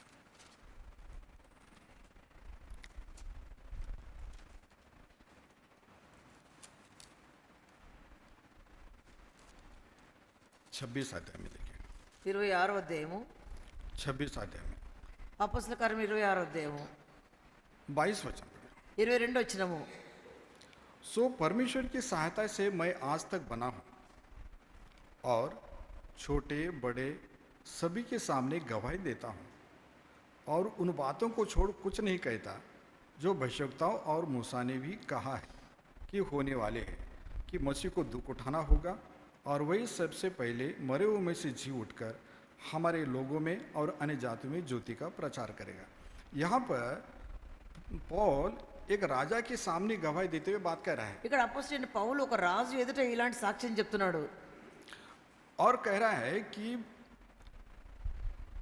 परमेश्वर के सहायता से मैं आज तक जीवित हूँ, छोटे बड़े सबके सामने गवाही देता हूँ। ఇక్కడ అంటున్నాడు అపోస్తలుడైన పౌలు, నేను దేవుని యొక్క సహాయం వల్ల నేటి వరకు నిలిచి ఉన్నాను, మరి నేను ప్రజలకు అందరికి కూడా ఆయన యొక్క మరి సువార్త నేను ప్రకటిస్తున్నాను అంటున్నాడు, అల్పులకు గనులకు. हाँ, मतलब ये कि छोटे बड़े सबको, అల్పులకు గనులకు అంటే చిన్నవారికి పెద్దవారికి అందరికీ కూడా. राजाओं को भी दे रहा है, जो भी सामान्य व्यक्ति आए उनको भी दे रहा है, सबको दे रहा है वो। రాజులకైనా ఈ సామాన్యమైన వ్యక్తులు కూడా అందరికి కూడా ఆయన సువార్త ప్రకటిస్తున్నాడు. और इस तरह से सुसमाचार के सुनाने के द्वारा ही आत्माएं उद्धार पाती, ये बात सच है। ఈ రీతిగా సువార్త ప్రకటిస్తేనే ఆత్మలో రక్షణ పొందుతారు. ఇది వాస్తవమైన విషయము. सुसमाचार के तरीके समय समय और परिस्थिति के अनुसार दुनिया में बदलते रहे हैं। సువార్త ప్రకటించే విషయంలో మరి లోకంలో పరిస్థితులను బట్టి మారుతూ వస్తాయి.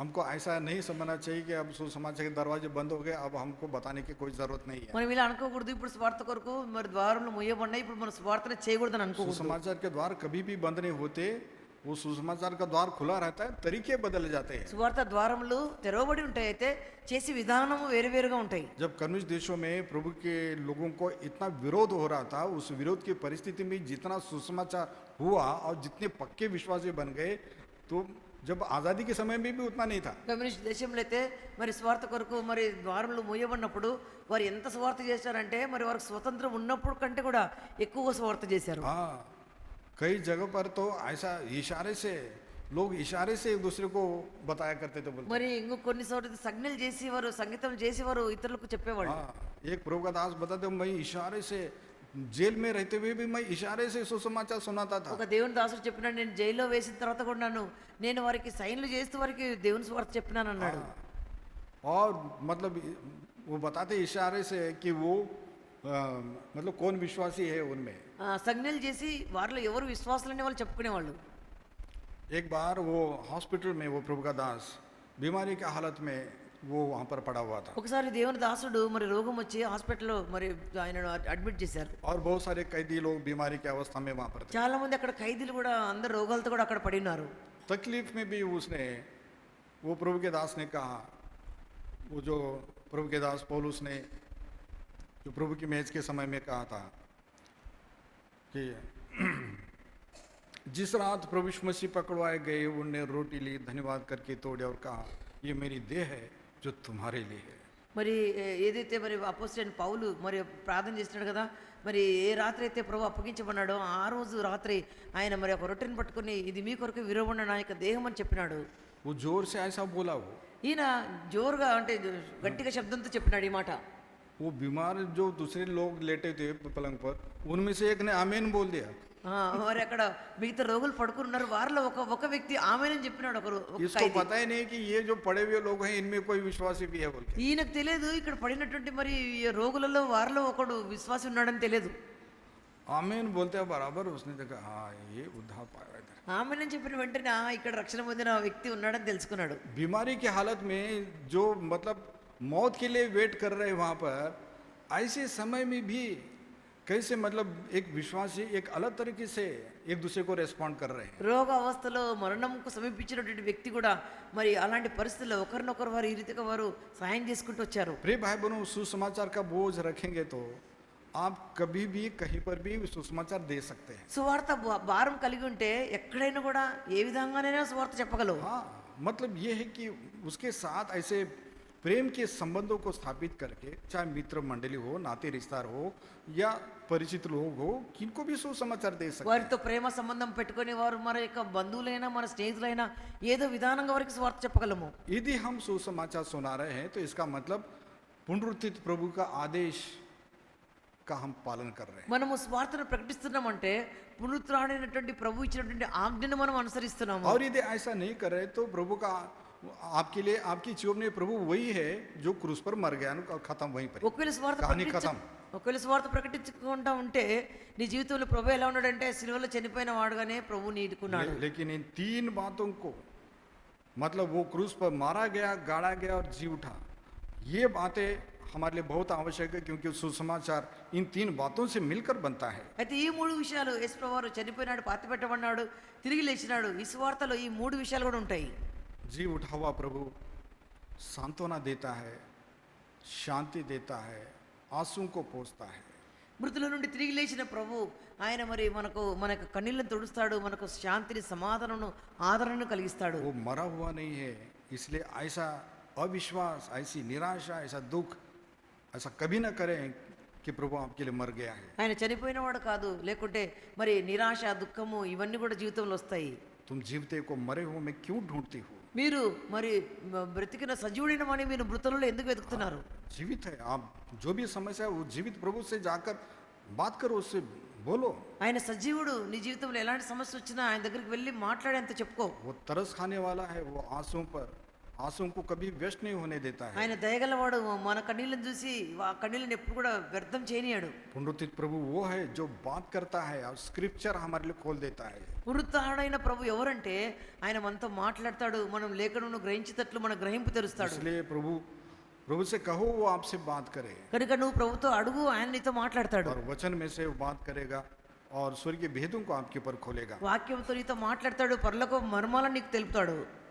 पुनरुत्थित प्रभु आपको आदेश दे रहा है कि सुसमाचार को लेकर जाओ, ताकि लोग सुसमाचार को सुनकर विश्वास करें और उद्धार पाए। పునరుద్ధరణమైనటువంటి ప్రభు నీకు ఆజ్ఞాపిస్తున్నాడు, నువ్వు సువార్తను తీసుకొని లోకంలోనికి వెళ్ళి అనేకులకు సువార్త ప్రకటించు, వారు రక్షణ పొందితట్లా అంటున్నాడు. आइए इस पुनरुत्थित प्रभु को अपने हृदय में ग्रहण करें और उसके पुनरुत्थित प्रभु का जो उद्देश्य है हमारे जीवन में, उसके पुनरुत्थान के द्वारा वो उद्देश्य हमारे जीवन में पूरा हो। కనుకనే పునరుత్థానుడైనటువంటి క్రీస్తు ప్రభువాన్ని హృదయంలో చేర్చుకొని మరి ఆ పునరుత్థానుడైనటువంటి ఆ యొక్క ప్రభు కొరకు మనం జీవిస్తాము.